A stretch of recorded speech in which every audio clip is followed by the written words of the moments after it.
Hello, welcome to the Penno Channel. We're back.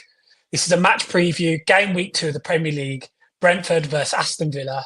I'm joined with my bro to go through this one, have a look into Brentford, their tactics, how they're going to set up under their new manager, Keith Andrews.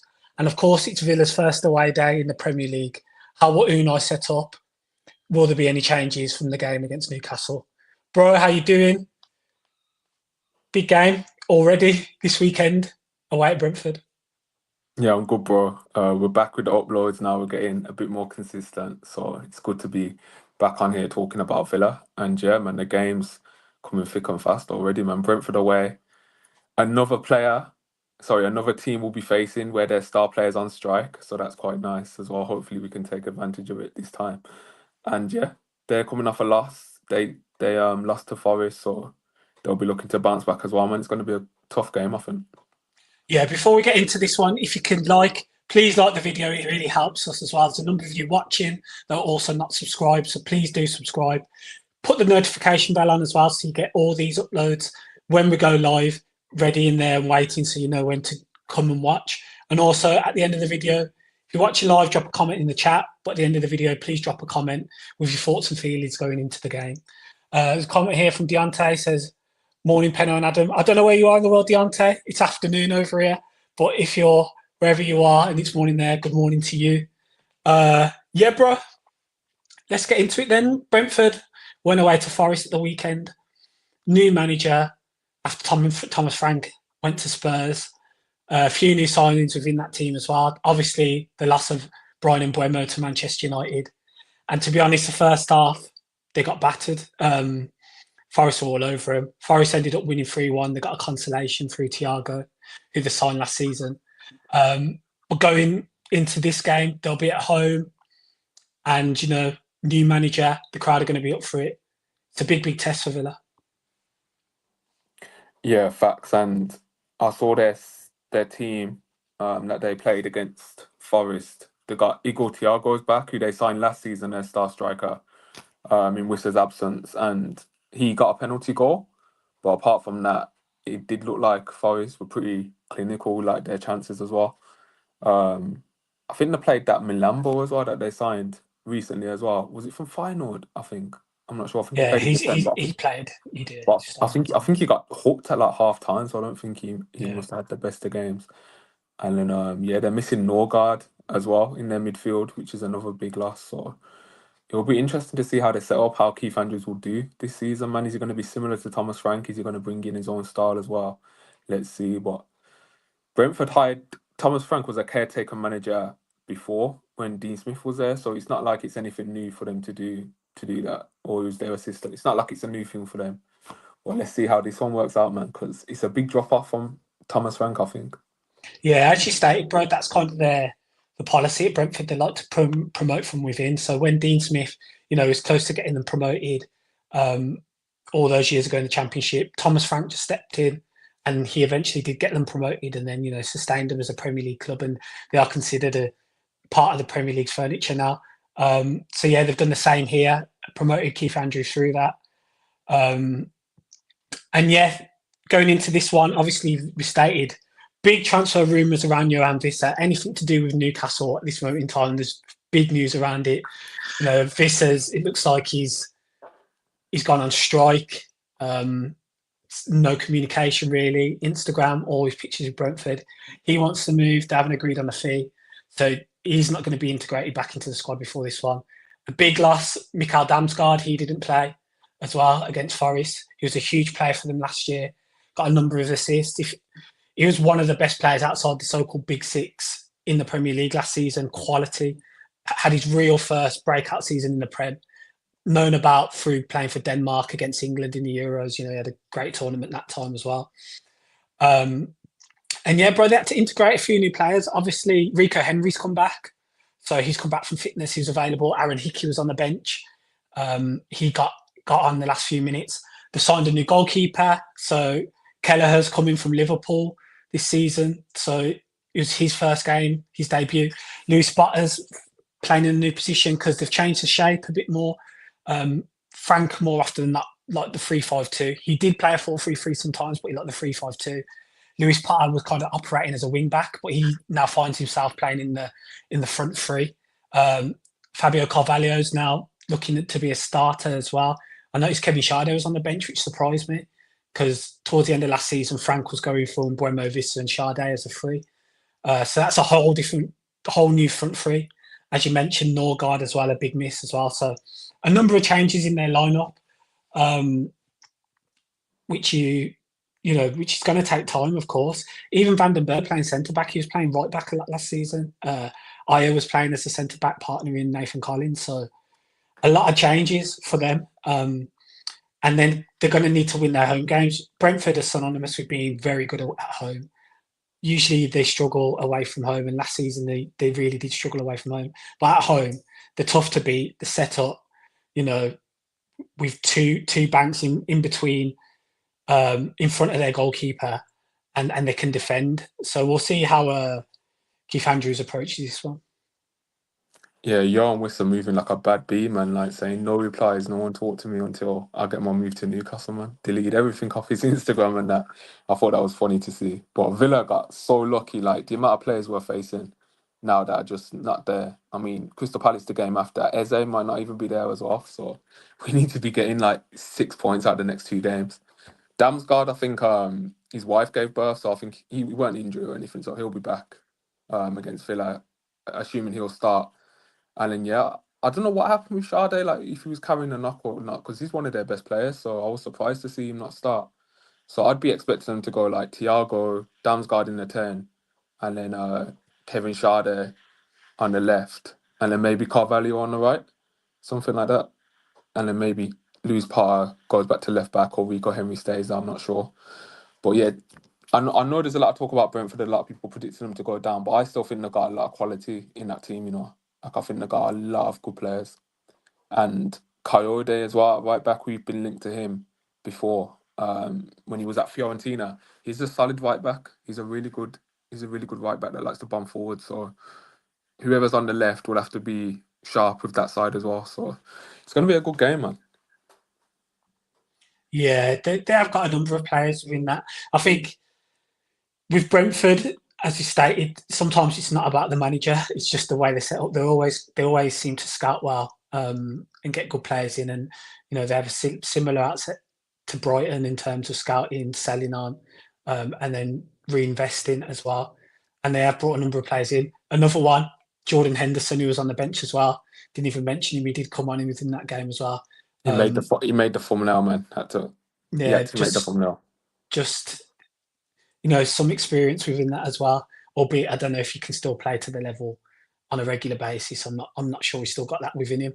So Villa going there, bro. Brentford of recent times, we've had some good results. I think won the last 2. Drew before that as well. It was a tough game last season.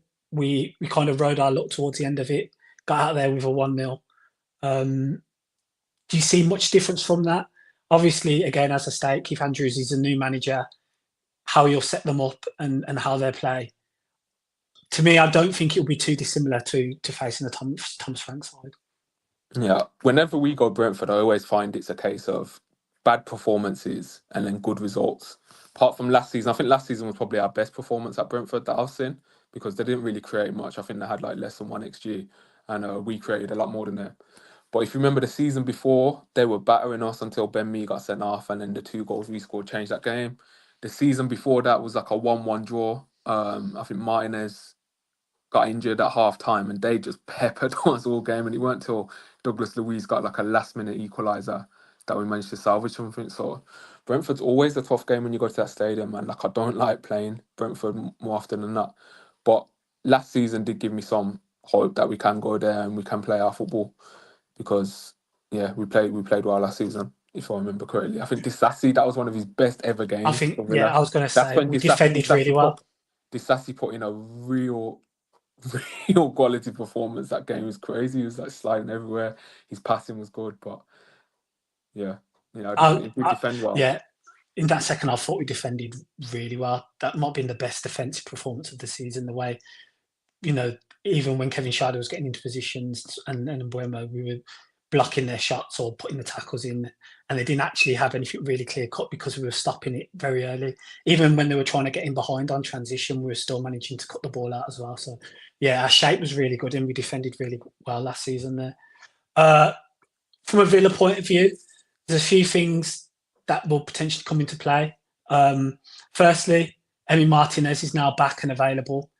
How do you see that one? And I'll let you hold on that, bro, because I'm just going to go through a few of the comments as well to have a think of. Deontay says Nottingham Forest are 3-0 up against Brentford at half time. I fear for them this season.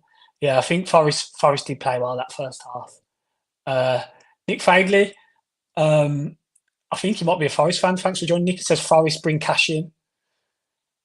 Yeah, I don't know how that one looks. I did see Forest would then link to another right back about an hour later when the news broke of their interest in Matty Cash. We can discuss that one in a bit, bro. Duncan says, hi all, thanks for joining, Duncan. He said, we'll bring in 2 loans and Canvot, I reckon. Yeah, rumours that Canvot had rejected a bid from a Saudi club today. So I would like to see him come in. I think young talent. The fee doesn't look too bad and there's potential there. And also, Deontay says, would you keep Bizzo in goal or would you bring back Martinez? So, yeah, following on from that and Deontay's comment as well, bro, what are your thoughts around the goalkeeper situation and from Bizzo's performance against Newcastle? I think Martinez starts. Like, he's the number 1 keeper in it. That's just the food chain. Like, he'll come straight back in and he'll start. But it's good to know like Bizzo can have a performance like that in him and keep Martinez on his toes.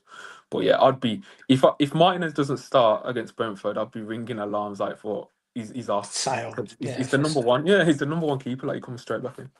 Yeah, I agree with that sentiment. He was chilling at the game on the weekend, so he had a blanket on the show on TV. He was chilling, watching the game. So yeah, I think Martinez comes straight back in as well.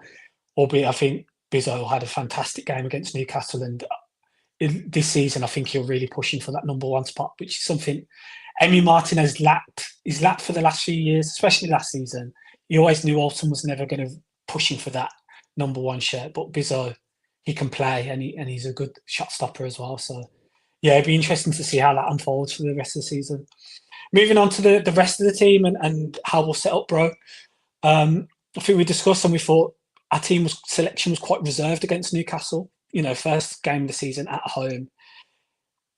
We just played to the structure of playing through the middle, but obviously with Yuri playing in the 10, playing both Anana and Kamara, with McGinn as well. It felt like we didn't want to let the handbrakes off in that game. Now, if Konza never got sent off, I'm sure changes would have been made and sooner. But from the off in this one, do you think we see many changes from that lineup apart from Konza? Yeah, I think we got a bit more braver. I think we see maybe Gasson start on the left-hand side, moving Rodgers back into the 10 behind Watkins, and then maybe like McGinn off the right. And I'm fully expecting Emery to put Kamara centre-back. As we know, he played there for Marseille, played there a couple of times last season. I know he weren't the best, but I think with a better midfield in front of him, he'll do well. And Anana Tillemans in the middle, I think, with Maatsen probably bombing on the left, give us a bit more attacking threat. Do you see Maatsen coming in or, sticking with Digne? Yeah. I think Maatsen comes in, yeah. What about Pau Torres and Mings? We stay with Mings. Yeah, it's interesting. It's an interesting one. It's an interesting one because if Brentford are in their shape, we might need Pau's passing to try and break through that. Yeah. Try feed those passes into Tillemans, but then you have to offset that with defensively. Brentford are quite good at set pieces, at corners, and Mings is better box defending than Pau. So these are the pros and cons of like those 2 positions. It's hard to really call, I think. It feels like to me, if Tillemans isn't playing in the pivot, Pau Torres has to start. And if Tillemans is playing in that 10 role, Pau Torres needs to start because there needs to be someone who can link the ball, play the ball through the lines. Tillemans drops back into the pivot and Kamara does go centre back. Then I can see Mings starting. I think Kamara played some nice passes. Look, watching back from the game on the weekend, he played some nice passes through the lines. When he went back to centre back, he really, he played with the ball well when he was there. So, yeah, with Tillemans dropping back into the pivot, if that does happen. I don't know if Bogard starts. I can't see us playing two left footers at centre back either. So I do think Kamara does drop into right centre back position.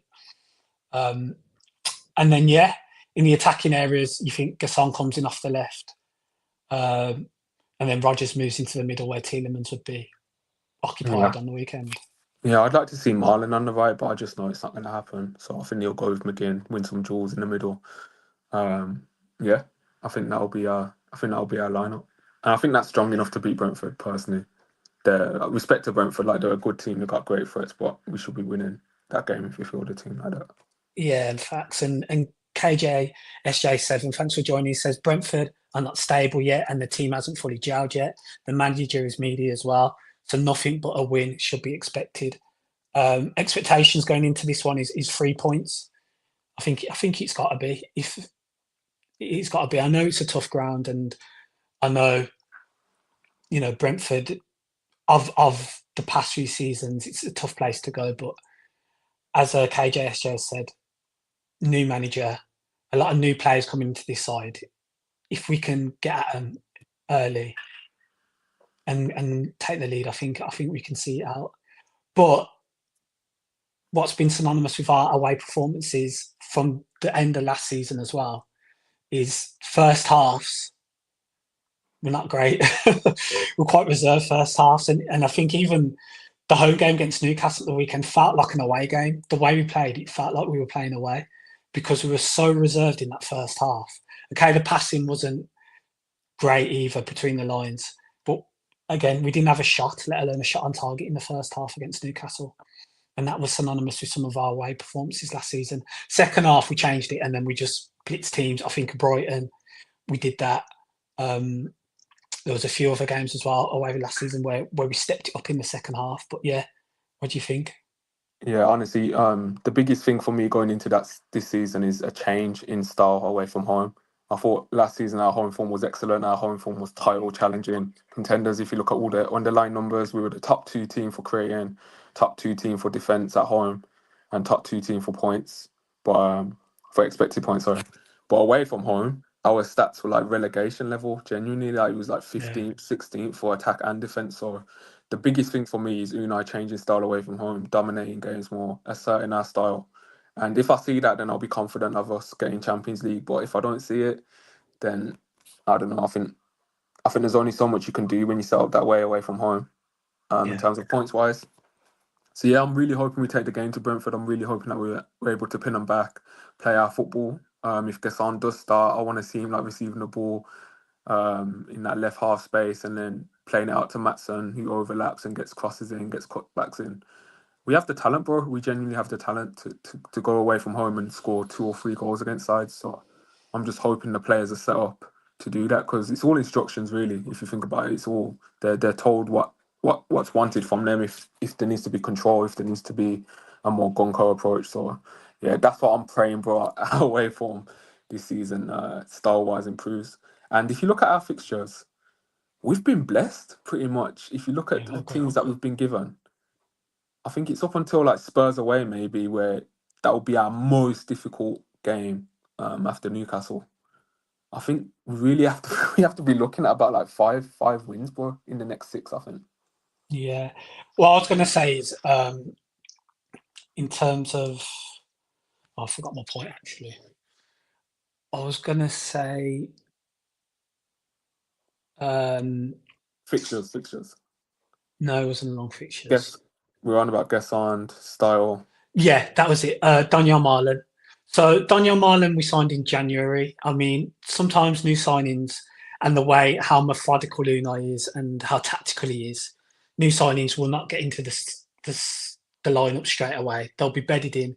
Unai will want to drill in how we set up, how we press, where you need to be on the pitch, your defensive actions.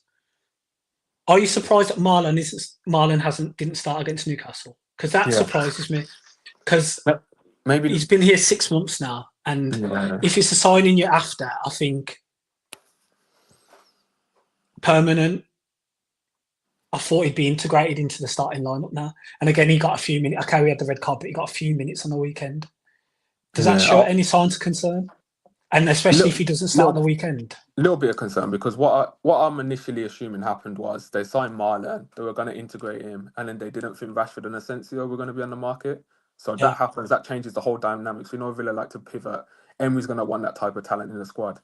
Then you sign a guy for 24 million. You don't put him in the UEFA Champions League squad from the off. Like that's alarm bells in my head. And then he weren't really starting games in the Premier League as well. If you remember, like last season, No. he was I still think coming off the bench. he started Forest and he scored. He bagged that one. I remember that game. He Yeah, started, yeah, and he bagged. yeah. But it And was few and far between. I think he's had 4 Premier League starts. So for him not Newcastle doesn't surprise me because the way we use McGinn, that is a theme of like games we've played before, where like he'll pin the fullback back and we go long. So that didn't surprise me, but surprised that he didn't come on earlier. Surprised he didn't come on earlier, and surprised that yeah, I don't know, 4 Premier League. Like if you look at Rodgers was signed in January the year before, he was starting games come the next season away at West Yeah. Ham. He was starting games towards the end of that previous season as He well. was So Bournemouth. He was starting against when he yeah, yeah. scored. Yeah, a few others as well. He was. Yeah, he did. Completely different usage, comparing Rodgers and Marlon. So And yeah, it's let's not see. like it's a player who's young or anything like that. Like Yeah, Marlon yeah, has top experience. He's playing in yeah, a yeah. Champions League final the season prior. I imagine 50 plus caps for the Netherlands, if not more. Like a really experienced player. Seen it all, played in all sorts of levels as well. So yeah, it does surprise me that, and it would definitely surprise me if Marlon doesn't start, even though I do think he won't. No, I don't think he will either. I think But it will surprise me because, yeah, for that outlay, and he's had the time to get to know how Unai wants him to set up and the tactical awareness that he needs. when you consider how like um on the line our finances are as well, like that is a big outlay relative to Aston Villa spending. Yeah, You'd for think sure. more than 4 Premier League starts you would have thought by now. But let's see, man. Let's see how he's used this season. Yeah, Hopefully, facts. hopefully he gets more starts, man. Because his XG per 90, bro, like the guy's a bags, man. He'll always get He chances. is. He always gets a chance, and sometimes he might be anonymous, but he just needs that 1 second. He's one of those players. Give him 1-2 seconds in the box, and he'll bury it. KJSJ says, yes, I agree. You need to start flying out the traps more when starting games. Yeah, I think so as well. I think imposing ourselves definitely could do doing that. So that was Liverpool's problem last season too. Flange joined. Thanks for joining. So afternoon, lads, up the Villa. She also says, Watkins brace, please. Yeah, Yes, please. definitely. For my fantasy Old team at the club. moment. Yeah, old club going back there. FPL as well. Yeah, Watkins brace. Duncan says time for Marlon to start now. I'm in agreement. If from when we signed him, I think it is the right time for him to start. And Flange also says yes, please. Feel for him, but would Unai feel the same? That's it. That is the big question. You you see you see now Marlon don't smile in any of the photo shoots. I don't blame you, my friend. And not even that one when he's doing ain't, that one ain't, with the cowboy hat on. ain't nothing to smile about in my life. That's how he's feeling. But yeah, that cowboy picture is iconic. Actually, to be fair, they must have caught him on a good day when they took that picture. Yeah, facts. KJSJ says, I've got an FPL league. No, we haven't. We should have set one up. That's on us. But no, we haven't. We Next can do a week. little segment on shows as well. And when we do the reviews, discussing a bit of FPL as well, because, yeah, me and you are big players, man. Big But players yeah, that don't seem to be very good at the game anymore. no, Going up not when you're at ranked last 6 game. million in the world, yeah. Yeah, exactly. Anyway, bro, anything around that? I think, just to touch on transfer rumours, one yesterday that came out of nowhere. Nottingham Forest is interested in Matty Cash, and then an hour later they were linked to another right back from Sevilla. Was it? Yeah, to be fair, the article does say like he was just one of like loads of options, and like they've Yeah, held talks for like a couple of weeks just to get like a sense of if he's for sale or not, if a deal can be made. And we know Villa love to sell players. Like Villa love to sell if the price is right. So, but yeah, I think today they agreed a fee with the Spanish right back. I'm forgetting his name now. So it looks like that will happen. yeah. Serrano, is it? I'm not sure, bro. I'm Yeah. not sure. But Yeah. they agreed a fee with the clubs. So Do you think that's a bit of agent as well? New contract. now I think there's genuine interest. I just think it's Forest have like 10 right backs lined up, and then Yeah. they just held talks with Villa to see if cashes are available, man. Maybe a little bit of maybe agent talk as well, but Yeah, because there's talk of a contract being on the table, isn't there? So potentially it was that as well. And then apart from that, just Nicholas Jackson doesn't seem to be going away. A few more credible journalists now saying there is interest, but just a deal would be difficult. Spurs apparently got their eyes on Morgan Rogers. Apparently so. Wah, wah, wah. Apparently so. That's claiming that they called him and then Villa just went like that. Put the phone down, Yeah, exactly. literally. That's Which I think will be the case. That's another 30 million on top after that PFA Trophy award, man. Like, did I not see that he won it? Like, what they're playing at?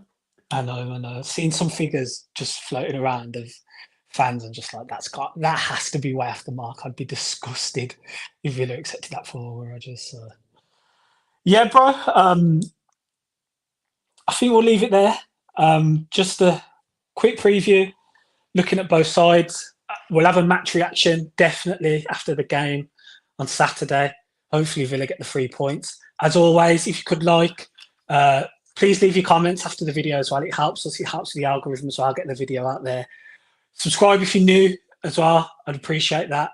And also, yeah, spread the video around if possible. We both really appreciate that as well. Bro, as ever, pleasure doing this with you. And yeah, we'll see you on the match preview after the game up the Villa.